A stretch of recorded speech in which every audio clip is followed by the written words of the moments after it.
बिस्मिल्लाहिर्रहमानिर्रहीम। अस्सलाम वालेकुम। मैं हूं आपका मेज़बान अशरफ मेमन एक्स लाइव के साथ। आज हमारी महफ़िल में हमारे मेहमान मौजूद हैं, हमारे मुल्क के मशहूर और मारूफ शख्सियत। कहते हैं किसी की ज़बान चलती है, किसी के हाथ चलते हैं। जी हाँ, ऐसे ही शख्सियत हमारे साथ आज मौजूद है, जिनकी ज़बान तो खामोशी रहती है, उनके हाथ और उनके हाथों की उंगलियां इस कदर जुम्बिश करती हैं कि हर सुनने और देखने वाले पे एक रश्क तारी होता है। जी हाँ, यही शख्सियत हमारे साथ मौजूद, जिनका नाम किसी तारुफ का मोहताज नहीं, प्राइड ऑफ परफॉर्मेंस, जनाब बशीर खान साहब, तबला नवाज़ बशीर खान साहब। आइए हम इनसे गुफ्तगू करते हैं। अस्सलाम वालेकुम खान साहब। आज हमारे सुनने वालों को आप अपने बारे में और अपनी ज़िंदगी के बारे में कुछ तफसीलात बताएं। बिस्मिल्लाहिर्रहमानिर्रहीम। बशीर ख़ान मेरा नाम है और मैं तबले से मेरा नाम जो है पाकिस्तान में है। बेसिकल हम जब माइग्रेशन हुआ पाकिस्तान, तो हम लोग पाकिस्तान आए तो उस वक्त मेरे ख़्याल में 1 महीने की उम्र थी या 2 महीने की उम्र थी। उसके बाद जब हम पाकिस्तान आए तो म्यूज़िक जो था वो मेरे वालिद साहब उस्ताद मीरा बख्श, वो माशाल्लाह उनका नाम था, तो वो तबला भी बजाते थे और गाने का भी उनका काफ़ी तजर्बा था, उनको याददाश्त थी। तो उस इंडिया के बाद जब ये माइग्रेशन हुआ तो हम लोग आए हाजीपुर। वहाँ हमारे पीर साहब है, पीर इमाम शाह साहब, उनके पास हमने काफ़ी टाइम गुजारा। तो मैं तकरीबन जब साल, 1.5 साल, 2 साल का हुआ, 2-3 साल का, तो मेरे वालिद साहब ने मुझे थोड़ा थोड़ा शुरू कराया तबला। तो जब मैं थोड़ा थोड़ा बजाने लग गया, उसके बाद फिर हम आ गए कंदकोट एक शहर है सिंध में। तो वहाँ मेरी वालदा भी थी, मेरे घर वाले भी थे, तो वहाँ भी मैंने काफ़ी प्रैक्टिस की। उसके बाद फिर इत्तफाक से एक जैकमाबाद में प्रोग्राम होता था, जश्न जैकमाबाद, तो उसमें जाने का मुझे मौका मिला। तो मेरी उम्र हो गई थी तकरीबन 10-12 साल की। तो वहाँ बहुत बड़ा प्रोग्राम था वो जश्न जैकमाबाद। तो वहाँ मुझे परफॉर्म करने की इजाज़त मिल गई। तो लिहाजा वहाँ मेरा जो मैंने परफॉर्म किया तो अल्लाह ने कामयाब किया। उसमें मुझे कप भी मुझे इनाम में मिला। तो वहाँ फिर काफ़ी लोग आए हुए थे, पूरा पाकिस्तान आया हुआ था। तो वहाँ फिर उस्ताद सलामत अली ख़ान, उस्ताद नज़ाकत अली ख़ान साहब थे। उन्होंने कहा कभी यार इस बच्चे को आप मीरा बख्श भाई कोयटा ले जाएं, उस्ताद करीम बख्श पैरना के पास, तो उनके पास छोड़ दें आप इनको। तो मैंने जब उनका नाम सुना मुझे बड़ा इश्तियाक हुआ, मैंने कहा जाना चाहिए वहाँ। तो उसके बाद जब हम घर आए तो मैंने अपने वालिद साहब से कहा, मैंने कहा जी मुझे कोयटा लेके चले मेरे उस्ताद के पास, मैं वहाँ जाना चाहता हूँ। तो मुझे कहना यार तुम्हारी उम्र छोटी है, 10-12 साल की उम्र है, तो कोयटा में कैसे गुजारा करोगे, वहाँ सर्दी बहुत है। मैंने कहा जी आप मुझे छोड़ दें, उसके बाद आपका काम नहीं है, फिर मेरा काम है कि मैं मेरे उस्ताद को कैसे राज़ी करता हूँ। बहरहाल उन्होंने मेरी बात मानी और मुझे कोयटा ले गए। कोयटा में जब गए तो वहाँ मेरे से पहले मेरे उस्ताद भाई थे नज़ीर ख़ान, वो उनके पास थे। तो मुझे कहने लगे यार अभी तो फ़िलहाल आपकी जगह नहीं है, आप जाएं, फिर मैं लेटर भेजूँगा तो फिर आना आप। मैं बड़ा परेशान हुआ, मैंने कहा ये तो मसला बना नहीं। खैर मैं वो लेटर का इंतज़ार करता रहा। मैंने कहा कब लेटर आए और मैं जाऊँ कोयटा। तो उस वक्त वो गत्ते के कागज़ आते थे, तो उस पर सिर्फ ये लिखा हुआ कि तुम आ जाओ, और कुछ नहीं लिखा उस पर। मैंने जब वो पढ़ा, मैंने तो मैंने अबू से कहा, मैंने कहा जी वहाँ से तो ऑफ़र आ गई है, अब मुझे लेके चले। तो बहरहाल मेरे वालिद साहब ने कहा ठीक है मैं लेके चलता हूँ तुम्हें। हम चले गए। तो सबसे पहले उन्होंने रस्म गंडाबंदी की। कह लगे सबसे पहले आप शागिर्दी की जो रस्म है वो कर दें और उसके बाद फिर आप चले जाएं, फिर ये इस बच्चे को मेरे पास छोड़ दें। तो उस दौर में सर्दी इतनी थी कि मैं आपको बयान नहीं कर सकता। बर्फ़बारी इतनी ज़बरदस्त होती थी कि मेरी उंगलियां जो है इनमें से बाज़ टाइम खून आने लगता था। तो जब मेरे उस्ताद जी को लोग कहते थे कि उसकी उंगलियां फट गई हैं और उसमें ब्लडिंग हो रहा है, तो उन्होंने कहा कि भाई वो बिजली की टेप जो होती है वो बांध ले, बाकी प्रैक्टिस ना छोड़े। मैंने कहा ठीक है सर, प्रैक्टिस नहीं छोड़ते। तो तकरीबन मैं 13 साल उनके पास रहा। तो 13 साल अल्लाह की मेहरबानी है, तो उन्होंने मुझे बहुत प्यार दिया और बहुत अच्छी तरह से रखा। और सिर्फ उन्होंने यही कहा कि बेटे ये काम है करने का, इसमें बातें नहीं कर रहे हैं, आप काम करके दिखाएं तो दुनिया मानेगी आपको। वहाँ से फिर मैं वहाँ होते थे सेवन का मेला होता था बड़ा ज़बरदस्त, तो उसमें मुझे अल्लाह ने चांस दिया। उससे फिर मेरा नाम जो था वो थोड़ा थोड़ा दुनिया में आने लग गया। तो वहाँ खान साहब मेहदी साहब भी वहीं थे उस दौर में। तो फिर उन्होंने सुना मुझे, लोगों से पूछा कि यार कौन है ये, पूरे 7 में इसका नाम हो रहा है। फिर मुझे बुलाया उन्होंने, मेरे से बहुत प्यार किया उन्होंने। तो मकसद ये है मेरा कहने का, तो जो इरादा कर ले इंसान तो वो फिर ये है कि अल्लाह ताला उसकी मदद करता है और वो अपने मिशन में कामयाब होता है। तो जिस सख्ती से, जिस मेहनत से हमने मेरे उस्ताद की जो हमने रिस्पेक्ट की है, जो हमने कभी ज़िंदगी में नो नहीं कहा, जो भी उन्होंने कहा यस, मैंने कहा सर यस। तो मिजाज बड़ा उनका सख्त था। तो लोग भी कहते थे यार तुम इतना अर्सा कैसे रह गए उनके पास। मैंने कहा जी जो हिम्मत करेगा वही रह सकता है, बग़ैर हिम्मत के कोई नहीं रह सकता। तो उसके बाद फिर अल्लाह की मेहरबानी से मुझे उस्ताद यहाँ कराची में लाए। यहाँ पे रेडियो पाकिस्तान में मेरा ऑडिशन हुआ, अल्लाह ने मेरा ऑडिशन कामयाब किया। उस वक्त थे ज़ैड बुखारी साहब, सलीम गिलानी साहब थे।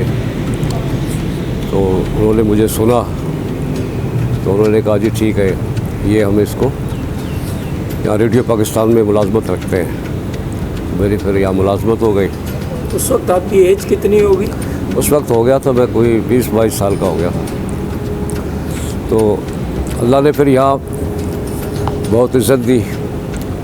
उसके बाद फिर ये 2007 में 2005 में फिर ये नापा का माहौल बना।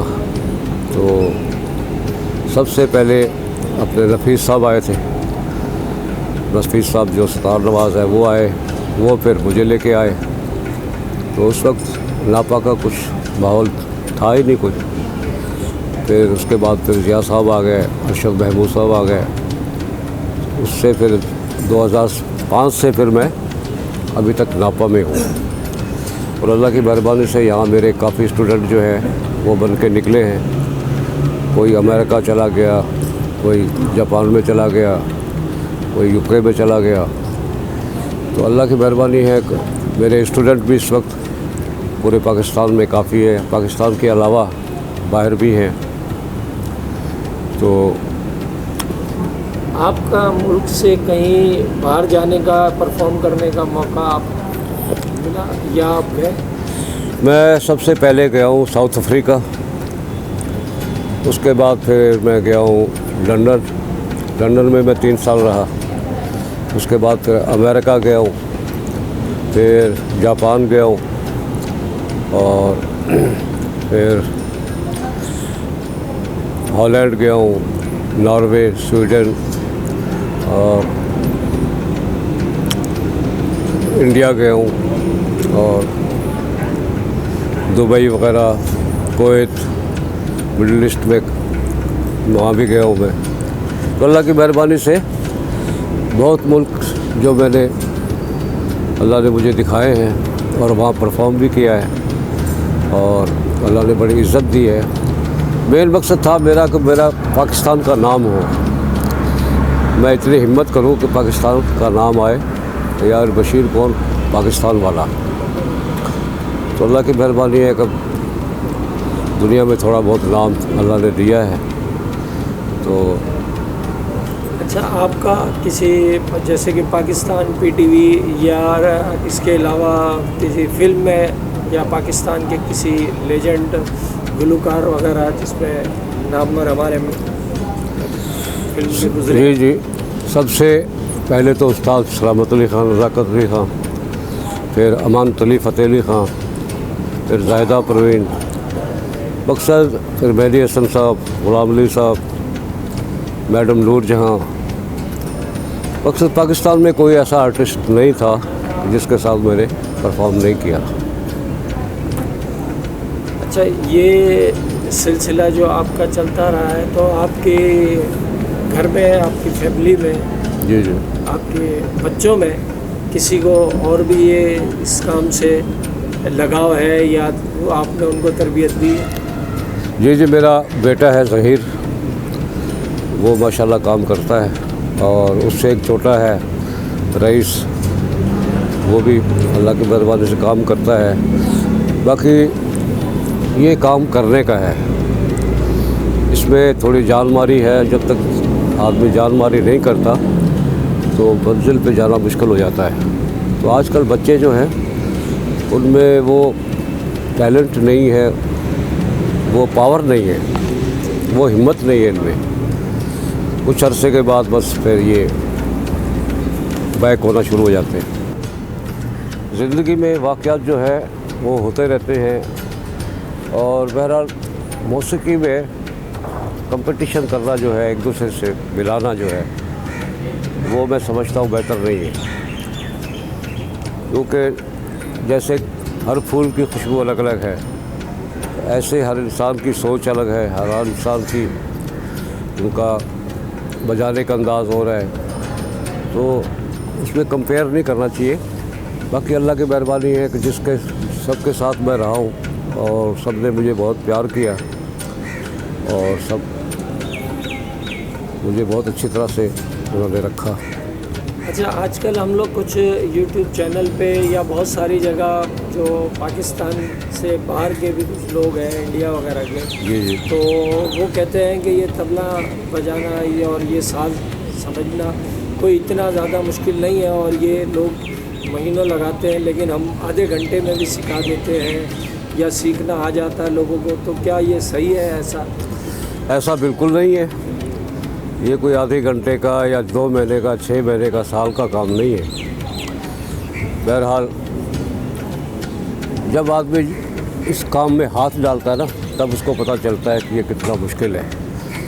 तो मेरे यहाँ लापा में भी कुछ बच्चे आते हैं, सर हम कितने अरसे में सीख जाएंगे। तो मैं कहता हूँ बेटे, अरसे का काम नहीं है ये सब्र का काम है। आप सब्र करेंगे तो आपको काम मिलेगा, ऐसे नहीं मिलेगा। तो ये 1 घंटा में सिखा देंगे, 2 घंटा में सिखा देंगे, ये मुश्किल है, ऐसा नहीं है। नए लोगों के लिए मैं ये कहना चाहता हूँ कि जो सिंगर हजरात हैं, सिर्फ देखें मौसीकी में 2 अल्फाज अगर समझ में आ जाए ना और उस पर थोड़ा सा कंट्रोल हो जाए तो मौसीकी की इब्तिदा शुरू हो जाती है। गाने वाले के लिए सा को कंट्रोल करना और तबला नवाज के लिए धा जो है उस धा को कंट्रोल करना, ये 2 अल्फाज जो कंट्रोल में आ जाएं तो मकसद मौसीकी में उसकी इब्तिदा शुरू हो गई है।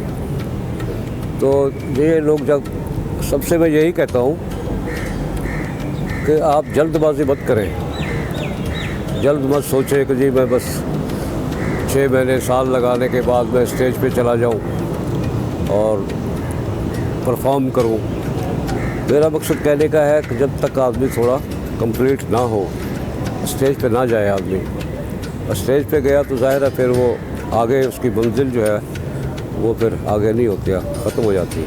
अच्छा, लोग ये कहते हैं कि मौसीकी के अंदर कई साज होते हैं, मगर उन साज़ों में अगर तबला ना हो तो वो साज अनकम्प्लीट रहता है, इसके बारे में आप क्या कहते हैं? देखिए, लय के बग़ैर जो है दुनिया नहीं चलती। हर चीज़ जो है उसमें टेम्पो है, लय है। आप गाड़ी चला रहे हैं वो भी एक लय है, जहाज़ चला रहे हैं वो भी एक लय है। तो तबला जो है वो एक ऐसे समझे रीढ़ की हड्डी है मौसीकी में, इसके बग़ैर मौसीकी कंप्लीट नहीं है। अच्छा बशीर खान साहब, एक तो सवाल ये है कि आपकी रिहाइश जो आपने रखी है कहाँ रखी है कराची के अंदर? कराची में मेरी रिहाइश जो है वो लियाकताबाद है। लियाकताबाद एक ऐसी जगह है जहाँ से बड़े बड़े आर्टिस्ट यहाँ से निकले हैं। हाजी गुलाम फरीद साहब भी वहीं थे, अपने मेहदी हसन साहब वहीं थे, और उमर शरीफ, काफ़ी मतलब जितने आर्टिस्ट थे वो लियाकताबाद से ही यहाँ ही रहते थे। और मैं भी लियाकताबाद में रहता था। तो लियाकताबाद एक बहुत बेहतरीन जगह है वो। तो अल्लाह ने इतना नाम दिया, सब कुछ है, तो आप किसी बड़ी जगह पे या डिफेंस में या वहाँ शिफ्ट होने के लिए कभी इरादा नहीं किया? नहीं जी, काफ़ी लोगों ने कहा कि भाई आप यहाँ से ट्रांसफ़र कर लें, कहीं डिफेंस चले जाएं और गुलशन इकबाल चले जाएं। बाकी जो लियाकताबाद की बात है ना, वो कहीं भी नहीं है। तो लियाकताबाद में इतना अच्छा माहौल है, इतने अच्छे लोग हैं, तो हम तो चाहते हैं कि जहाँ रौनक हो वहाँ रहना चाहिए। सुनसान इलाके में हमारा दिल नहीं लगता। अच्छा, आखिरी में आप हमारे देखने वालों को बता दें कि आपकी ज़िंदगी में कहाँ कौन कौन से अवार्ड मिले हैं, लेकिन ये तो सबको पता है कि आपको प्राइड ऑफ परफॉर्मेंस भी सिद्धार्थी अवार्ड मिला है, तो इसकी तफसील थोड़ी सी हमें बता दें। ये मुझे 2007 में सदारती अवार्ड जो था वो मिला था मुझे, तो अल्लाह की मेहरबानी है।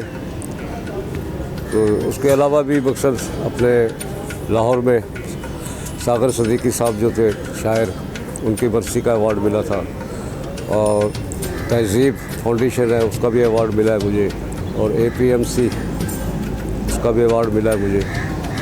तो अल्लाह की मेहरबानी से काफ़ी अवार्ड जो है वो अल्लाह ने दिए हैं। और अपने UK में वहाँ भी अपने रेडियो पे जो हमने परफॉर्म किया था वहाँ से भी हमें सर्टिफिकेट मिला, और US वहाँ से भी सर्टिफिकेट मिला मुझे। तो अल्लाह की मेहरबानी से काफ़ी अल्लाह ने नवाजा मुझे। जी हाँ, अभी आपने हमारे मुल्क के मशहूर और मारूफ तबला नवाज़ बशीर खान साहब के बारे में बहुत कुछ सुना, उनकी ज़िंदगी के बारे में। और अगर आपको इनकी गुफ्तगू पसंद आई तो मैं आप सबसे यही कहूँगा, हमारे चैनल को सब्सक्राइब करें, लाइक करें, और आइंदा आने वाले प्रोग्राम में हम किसी दूसरी शख्सियत के साथ हाजिर होंगे। अस्सलाम वालेकुम।